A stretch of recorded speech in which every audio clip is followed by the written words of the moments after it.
मैं शर्त लगाता हूँ तुम्हें ये नहीं पता था। इंग्लिश में टॉप करने वाले रोज पढ़ते हैं।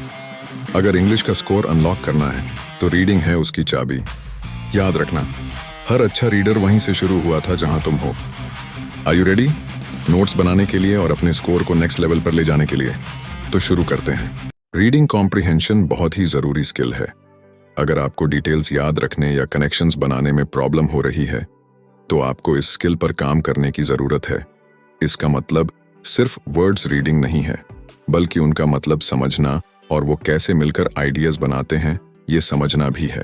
रीडिंग कॉम्प्रिहेंशन क्या है? रीडिंग कॉम्प्रिहेंशन एक रिटन पैसेज को अंडरस्टैंड, एक्सप्लेन और एनालाइज करने की क्षमता है। रीडिंग कॉम्प्रिहेंशन इंपॉर्टेंट क्यों है? रीडिंग कॉम्प्रिहेंशन सभी इंग्लिश एग्जाम्स के लिए इंपॉर्टेंट है।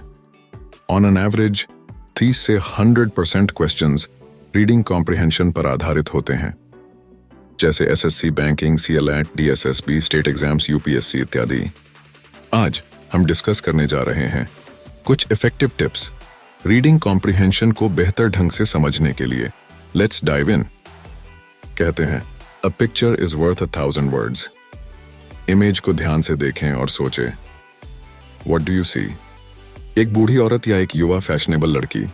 अपना जवाब कमेंट्स में लिखें। इसी प्रकार रीडिंग कॉम्प्रिहेंशन में भी सेम क्वेश्चन का अलग अलग जवाब हो सकता है। रीडिंग को ऐसे समझो जैसे आप कोई पिक्चर देख रहे हो। जब अलग अलग लोग एक ही पिक्चर देखते हैं तो हो सकता है कि वो अलग अलग पार्ट्स पर ध्यान दें।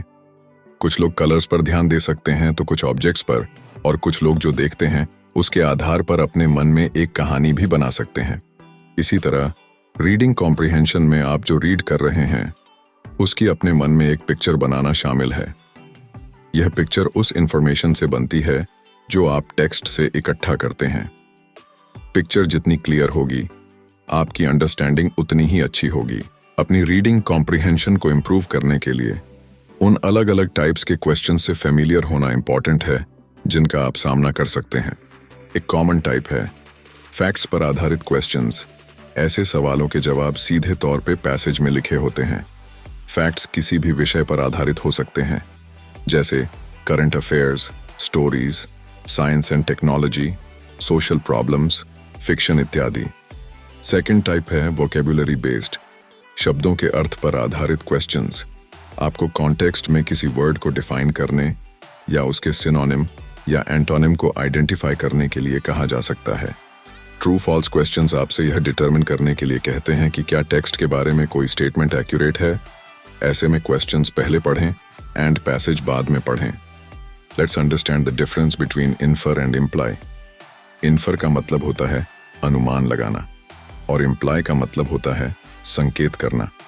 इन्फ्रेंस बेस्ड क्वेश्चंस के लिए आपको दी गई इंफॉर्मेशन के आधार पर लॉजिकल कंक्लूजन्स निकालने की जरूरत होती है। ऐसे क्वेश्चंस में हम लेखक के तर्क को समझते हुए जवाब देना होता है। What is main idea? Main idea वो सेंट्रल पॉइंट या मैसेज होता है जो ऑथर एक पैसेज में कन्वे करना चाहता है। वो पॉइंट्स या वर्ड्स होते हैं जो पैसेज में रिपीट होते हैं और उनकी वजह से अन्य चीजें होती हैं। ये टेक्स्ट के हार्ट की तरह है और इसे समझना कॉम्प्रिहेंशन के लिए बहुत जरूरी है। पैसेज के लिए बेस्ट टाइटल चुनने के लिए हमने पैसेज की थीम और सेंट्रल आइडिया समझना होता है। मेन आइडिया को आइडेंटिफाई करने के लिए खुद से पूछें, ऑथर मुझ क्या बताने की कोशिश कर रहा है? टोन और लैंग्वेज टाइप का जवाब देने के लिए हम अलग अलग टाइप की टोन को समझेंगे। हाउ टू फोकस एंड पे अनडिवाइडेड अटेंशन। फोकस को बेहतर बनाने के लिए रीडिंग हैबिट डेवलप करें। अपनी कंसंट्रेशन को एनहांस करने के लिए एक शांत और आरामदायक एनवायरनमेंट ढूंढें जहां आप बिना किसी रुकावट के पढ़ सकें।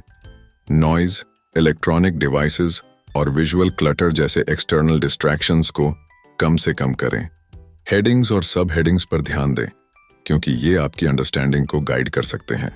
ऑथर के तर्क को समझें एंड कारण और प्रभाव को समझें। एक एक्शन को दूसरे से लिंक करें। की पॉइंट्स को हाईलाइट या अंडरलाइन करें।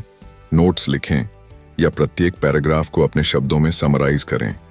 हाईलाइटेड किए गए वर्ड्स पर विशेष ध्यान दें और उनके सिमिलर और ऑपोजिट वर्ड्स के बारे में सोचें, या आप उस सेंटेंस को पढ़ सकते हैं जिसमें वर्ड दिया गया है, जिससे उसका मतलब समझना आसान हो जाता है। एंटोनिम्स यानी ऑपोजिट पूछे गए सवाल के ऑप्शंस में से रॉन्ग ऑप्शन एलिमिनेट किया जा सकता है। वर्ड एनोलॉजी का उपयोग करें। जिन ऑप्शंस का समान मतलब है एलिमिनेट हो जाते हैं। बचा हुआ ऑप्शन यूजुअली करेक्ट होता है। Stay with in the text, मतलब जो पैसेज में लिखा है उसे सही मानते हुए जवाब देना है, अपने नॉलेज का यूज ना करें। कभी कभी आपके जनरल नॉलेज के आधार पर आंसर चॉइसेस प्लॉजिबल लग सकते हैं, लेकिन हो सकता है कि वे टेक्स्ट द्वारा सपोर्ट न किए गए हों। भले ही आप सही हों, पैसेज में जो कहा गया है वही फाइनल है। Avoid extreme choices. कुछ वर्ड्स ऐसे हैं जो आमतौर पर सही ऑप्शन नहीं बनाते हैं क्योंकि वे आंसर को अनसूटेबल बनाते हैं। एब्सोल्यूट वर्ड्स जैसे all, always, totally, fully, completely, absolutely, unquestionably, definitely, never इत्यादि। सीमित करने वाले वर्ड्स जैसे only, just, rarely, exactly, precisely, merely, alone, exclusively, solely, purely इत्यादि। Eliminating alien, contradictory options. Clarity और एक्यूरेसी सुनिश्चित करने के लिए जो ऑप्शंस पैसेज के अनुसार असंगत या अलग है उन्हें हटाएं। इसके लिए आपको पैसेज के आइडिया, थीम की अच्छी समझ होनी चाहिए। उन ऑप्शंस पर ध्यान न दें जो पैसेज में मेंशन्ड नहीं की हैं।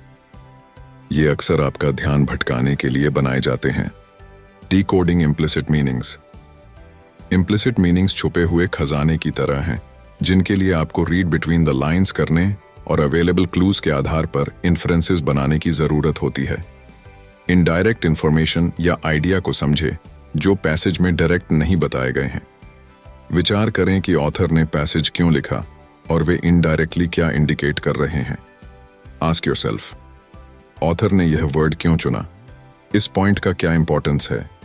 Now let's practise some questions. I think आपके आंसर सही थे। Select and match your feeling in the words, tone and language. Now let's talk about different types of tones with examples. Tone वह भाव है जो वर्ड्स के through express की जाती है। समझें कि कैसे अलग अलग टोन मीनिंग को बदल सकते हैं। जिस तरह एक स्पीकर की वॉइस अलग अलग इमोशंस को कन्वे कर सकती है, उसी